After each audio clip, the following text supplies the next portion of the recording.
Vós sois o sal da terra. E se o sal for insípido, sem sabor, com que se há de salgar? Para nada mais presta, a não ser para quê? Para se lançar fora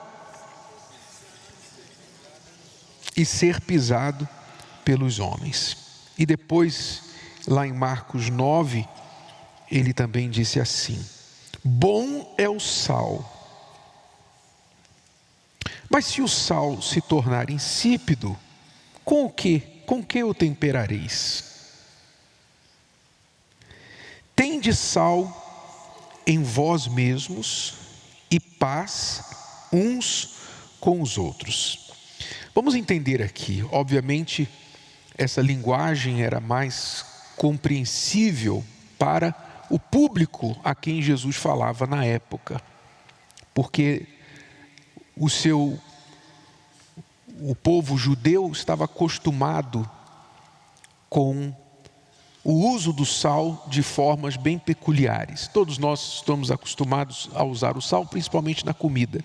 Mas eles, além da comida, tinham também o uso do sal nos sacrifícios. Quando eles ofereciam sacrifícios a Deus, então eles colocavam sal no sacrifício, como uma forma de símbolo da preservação da aliança. O sal, você sabe, ele é também um conservativo.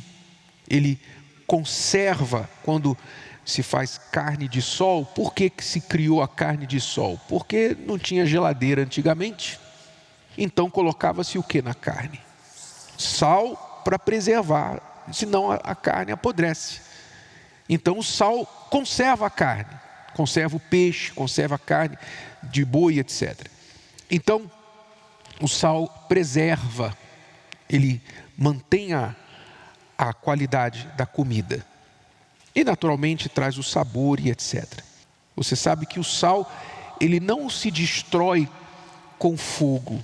Se você colocar fogo no sal, o sal não queima. O sal não queima, porque não é inflamável. Você pode botar quanto fogo você quiser, o sal vai permanecer sal. Mas na água, o sal dilui, ele espalha.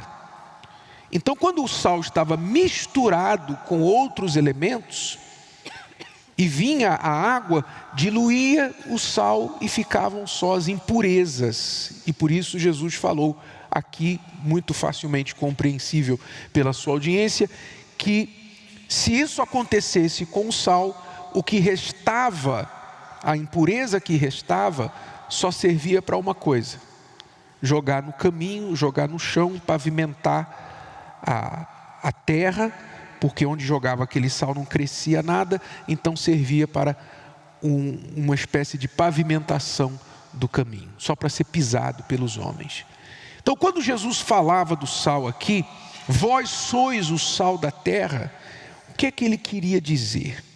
O que ele estava querendo ensinar para nós, e o que isso tem a ver com você, para a sua vida amorosa, para o seu casamento, para você trazer esse sabor para o seu casamento, para você ter paz, como ele disse nesse último versículo que nós lemos. Ele disse: tende sal em vós mesmos e o quê? Paz uns com os outros. Quer dizer, você talvez não tenha paz dentro do seu casamento, você não tem paz em casa. Jesus está falando que se você tiver sal em você, a gente já vai explicar que sal é esse, você vai ter paz, você vai aprender a viver em paz, principalmente com quem está dentro da sua casa. A pessoa que é sal, ela não está buscando neste mundo alguma coisa para dar sabor. Como Jesus disse, como vai dar sabor ao sal? Você, por acaso, põe sal no prato e pensa assim: o que eu posso juntar com esse sal para dar sabor ao sal? Você faz isso? Não, ninguém faz isso com o sal. O sal já é o sabor. A gente pega o sal para dar sabor à carne, dar sabor aos outros alimentos, mas nunca a gente pensa em colocar nada no sal. Por quê? Porque ele já tem o próprio sabor, a sua própria natureza, que não vai precisar de nada do lado de fora. Então o casal que é esse sal, que tem a presença de Deus, não fica sendo influenciado por coisas deste mundo, querendo trazer algo para apimentar a relação. Vamos trazer pornografia para apimentar a nossa relação. O casal de Deus não precisa disso. Vamos fazer o que os nossos amigos estão fazendo para a gente estar na moda do que os casais estão fazendo agora. Não precisa disso. Vocês se curtem, sem precisar estar fazendo o que os outros dizem aí fora que o casal tem que fazer. Se vocês têm uma programação de ir viajar, de conhecer países, lugares, etc., ótimo, maravilhoso. Mas o lugar em si não é o que é maravilhoso. O que é maravilhoso é você poder ir com a pessoa que você ama. Mas se também você não puder ir para Paris, não puder ir para uma ilha paradisíaca, fazer um cruzeiro, a viagem da cozinha para a sala serve. Pega lá uma pipoca, senta no sofá e os dois juntos é sal suficiente, tem sabor suficiente. Por quê? Porque os dois já são suficientes um para o outro, com a presença de Deus entre o casal, e um com o outro se respeitando, convivendo em paz um com o outro, é o suficiente. É uma coisa simples, mas tem paz. Então isso é tudo que eles precisam, e isso é o que muitos casais infelizmente não têm tido, esse sal. Por quê? Porque não são sal. Para você dar sabor, você tem que ser sal. Você talvez está tentando produzir um casamento de sabor, um casamento de paz, sem ter o que você precisa, que é o sal, para poder viver em paz. Você não tem o espírito da paz para poder viver em paz, para poder dar paz. A Cristiane me dá paz. Por que ela me dá paz? Porque ela tem o espírito da paz. O espírito da paz está nela. Ela é sal, então ela pode dar sabor. Eu tenho paz dentro de mim, eu posso dar paz para ela. O espírito do respeito, do temor a Deus, primeiro o temor a Deus, está dentro da gente. Então, se eu temo a Deus, se eu respeito a Deus, então logo eu tenho que respeitar minha mulher. Ela tem que respeitar o marido. Se nós respeitamos a Deus, se temos o Espírito de Deus dentro da gente. Por quê? Porque a palavra me ensina que o jeito que eu trato o meu cônjuge é o jeito que eu trato a Deus. Então como que eu posso ter Deus dentro de mim, dizer que eu creio em Deus, temo a Deus e dar patada na minha mulher? Dar palavra atravessada, resposta atravessada para minha mulher. Então você vê que há muitas pessoas que querem ter um casamento de sabor, mas não são sal.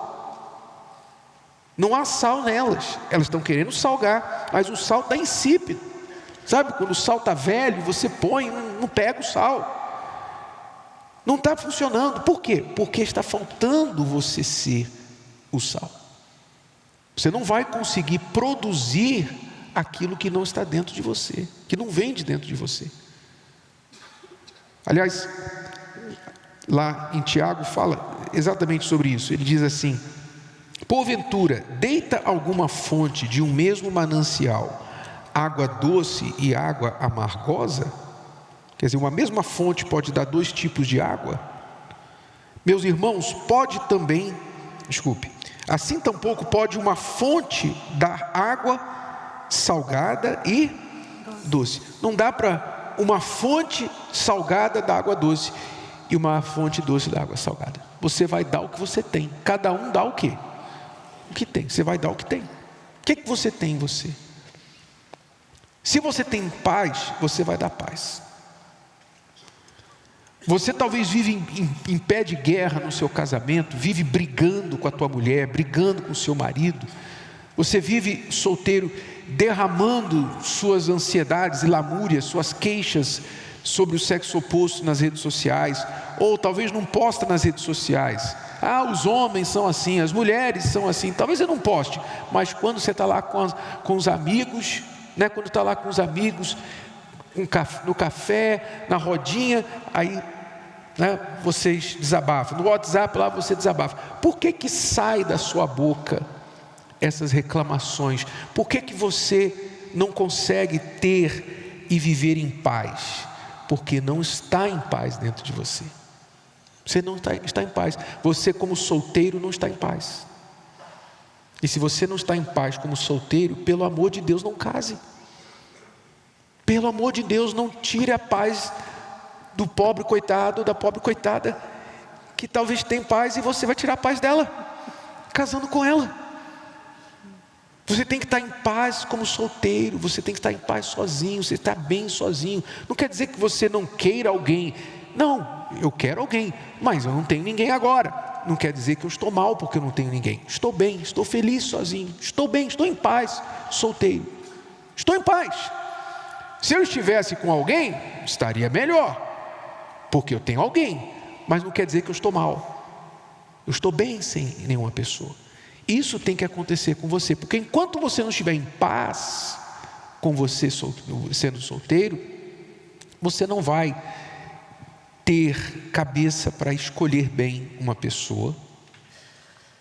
Você vai escolher alguém e já vai escolher errado, porque ou você vai escolher por carência, ou você vai escolher por ansiedade, ou você vai escolher para provar que todos os seus medos estavam certos.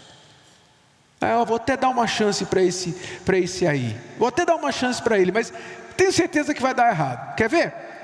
Você mesmo aposta contra você. Você aposta contra o seu relacionamento, porque os seus medos, os seus traumas não estão curados. Quer dizer, aí você vai lá só para sofrer mais e fazer outra pessoa sofrer. Quer dizer, você dá o quê? Você dá o que você tem. Você briga, vocês ficam de mal dentro de casa, dão as respostas atravessadas, aqueles coices, aquelas, tá, então também faz o que você quiser e tal, bate a porta, desliga o telefone na cara e tal, faz esses tipos de grosserias. Por quê? Porque você está mal assim dentro de você, você não tem paz. A fonte de dentro de você é amarga, então está fluindo pela sua boca a amargura. Mistura, né? Mistura com medo, né? Medo de acontecer o que já aconteceu no passado. Então, você começa um relacionamento, mas com o pé atrás, que você pensa assim, eu não posso sofrer de novo. Então, você tem muito medo. Aí o medo faz você ser uma pessoa fechada, você não é tão sincera, porque você pensa assim, eu não vou me abrir, porque senão essa pessoa, eu vou me expor, e eu não sei se isso aqui vai dar certo. Então, quer dizer, o medo meio que estraga ali qualquer relacionamento novo que a pessoa tenta. E aí, como não dá certo, porque a outra sente, né, que você não se abre, você não se entrega, vocês não dão nenhum passo além do lugar que vocês estão, termina, aí você, tá vendo? Aí você reforça o medo, tá vendo? Eu não posso confiar em ninguém. Só que para você ter um relacionamento, você vai ter que confiar. Você vai ter que confiar. Você vai ter que ser sincera, você vai ter que se entregar. Para se casar, você vai ter que se entregar para a pessoa. Então você vai ter que lançar fora o medo. Talvez você tenha uma mágoa, você é uma pessoa que está casada com a pessoa com quem você tem mágoa. E vocês estão vindo aqui na terapia do amor, lutando pelo casamento, mas você tem uma mágoa. Então você não deixa aquela mágoa sair. Você segura aquela mágoa com todas as suas forças. Você não deixa ele esquecer ou ela esquecer. Você não se deixa esquecer. Você sempre lembra, todo dia. Você tem que lembrar do que aconteceu para você não deixar aquilo acontecer de novo. Como se você conseguisse fazer isso. Então a mágoa não deixa você perdoar. Para vocês restaurarem o casamento, vocês precisam se perdoar. Vocês precisam deixar o que passou e olhar para frente e fazer diferente. Mas a mágoa não deixa. Então não dá. Você quer uma coisa, mas você tem outra que não deixa você ter aquilo. O medo também não deixa você crer. Você não crê. Sai a palavra aqui do altar e você não crê na palavra. Você não aceita, você não toma para você. Você não é aquela terra boa que a semente cai e dá 100 por 1. Você não é essa terra boa. Você é aquela terra ruim, que a semente cai e morre ali. Vem um passarinho, vem um bicho e pega aquela semente. Não dá nada, não dá em nada por causa do medo de crer. Sabe? É como às vezes eu ouço a pessoa falar assim: não, eu já desisti do amor. Eu queria ser feliz, mas eu já desisti. Aí eu fico pensando, mas como assim? Eu não estou entendendo o que ela está dizendo. Ela queria, mas ela desistiu. Então, o desânimo dela, né, a desistência dela é para dar para ela um pouquinho de alívio. Olha, você não tem porque você já desistiu. Mas ela quer ser feliz no amor. Você pode ser uma esposa que está aqui hoje lutando sozinha pelo seu casamento, mas se você se tornar o sal da terra, lá da sua terra, do seu casamento, você vai começar a dar sabor para a vida do teu marido. Teu marido vai começar a perceber que você está diferente quando isso acontecer com você. Ele não vem aqui, ele não vem ao templo. Você fica orando para o dia que ele vai vir aqui no templo junto com você, a participar dessa palestra com você. Mas, por outro lado, ele vai ao templo todos os dias, porque você está em contato com ele todos os dias. E se você for o templo do Espírito Santo, então seu marido está indo ao templo todos os dias. Concorda comigo? Na verdade, está indo mais que você, porque você vem aqui quinta, domingo talvez, e ele está com você todos os dias. Então você vai ser o sal lá na sua casa. Mesma coisa, você é homem, você é solteiro. Deus vai fazer de você essa pessoa que vai dar sabor aonde você vai. E as pessoas vão ter prazer. Você solteiro, você vai fazer facilmente pontes, não é? Aquelas amizades que vão ter prazer de quando encontrar uma pessoa legal para você. Não são aquelas pessoas chatas que estão sempre apresentando alguém chato para você, não. Aquelas pessoas de Deus que diz assim: puxa, encontrei uma pessoa que é perfeita para você, mas é perfeita mesmo, mais do que perfeito, mais do que os seus sonhos. Quando a pessoa está ali confiando, então as coisas começam a fluir, como o rio vai fluindo, e nada pode parar a água do rio, nada pode parar a água vai sempre arrumar um caminho, sim ou não? E quando você é fonte, você sempre vai arrumar um caminho. Deus vai mostrar um caminho para você. Você não enxerga o caminho, tem uma pedra lá no meio, você vai ao redor da pedra, não tem problema, você vai achar um caminho. A água sempre acha um caminho. Amém? Compreendeu?